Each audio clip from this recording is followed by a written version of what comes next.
আসসালামু আলাইকুম ওয়া রাহমাতুল্লাহি ওয়া বারাকাতুহু। যারা ঘরোয়া পরিবেশে ছোট বড় পরিসরে ডিম বা মাংসের জন্য মুরগি উৎপাদন করতে চান, তাদের জন্য পাহাড়ি দেশি হিলি মুরগি খামার করার জন্য আমার পক্ষ থেকে বিশেষ পরামর্শ। আপনি কেন পাহাড়ি হিলি দেশি মুরগি পালন করবেন?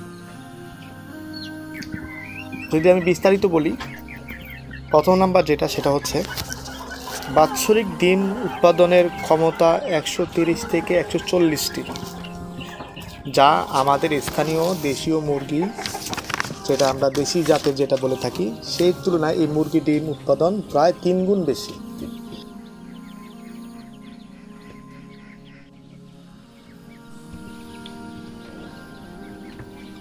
আরেকটি বিষয় সেটা হচ্ছে প্রথম ডিম পাড়ার বয়স 19 থেকে 21 সপ্তাহ, অর্থাৎ 135 দিন থেকে 150 দিন পর্যন্ত তাদের সময় লাগে, গড় সময় লাগে ডিম পাড়ার জন্য।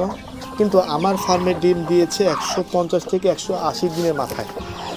এটা আমার বাস্তব অভিজ্ঞতা থেকে বা আমার ফার্মে যেটা হয়েছে সেটা আমি আপনাদেরকে তুলে ধরলাম।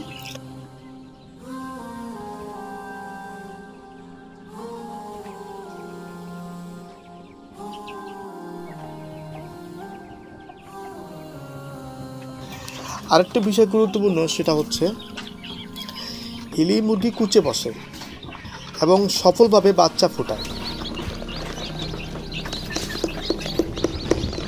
হিলি মোরগ মুরগির মৃত্যুর হার তুলনামূলক অন্যান্য মোরগ মুরগি থেকে একেবারেই কম। এছাড়া রোগ বালাই খুবই কম হয়ে থাকে। হিলি মুরগির খাদ্য গ্রহণ প্রথম দিন থেকে 8 সপ্তাহ বা 56 দিন পর্যন্ত গড় খাদ্য প্রয়োজন 20 থেকে 22 গ্রাম পর্যন্ত। এছাড়া 40 সপ্তাহ পর্যন্ত দৈনিক খাদ্য গ্রহণ করে 85 থেকে 90 গ্রাম পর্যন্ত।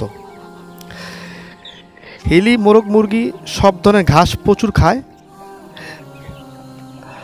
যদি আপনি আপনার কাঙ্ক্ষিত ঘরোয়া পরিবেশে ছোট্ট পরিসরে বা বড় পরিসরে ডিম বা মাংসের জন্য উৎপাদন করতে চান, তো আমার পক্ষ থেকে পরামর্শ থাকবে অল্প পরিসরে আপনি দেশীয় জাতীয় হিলি মুরগি দিয়ে শুরু করতে পারেন। আমি আশাবাদী ইনশাআল্লাহ আপনি সফল কাম হবেন এবং সফল উদ্যোক্তা হবেন। তাই দেরি না করে আপনি আজই আমাদের সাথে যোগাযোগ করুন। ডেসক্রিপশন বক্সে আমার নাম্বার বা ঠিকানা দেওয়া থাকবে, সরাসরি যোগাযোগ করবেন। সবাই সুস্থ থাকবেন, ভালো থাকবেন। আজ এই পর্যন্তই। আসসালামু আলাইকুম ওয়া রাহমাতুল্লাহি ওয়া বারাকাতুহু।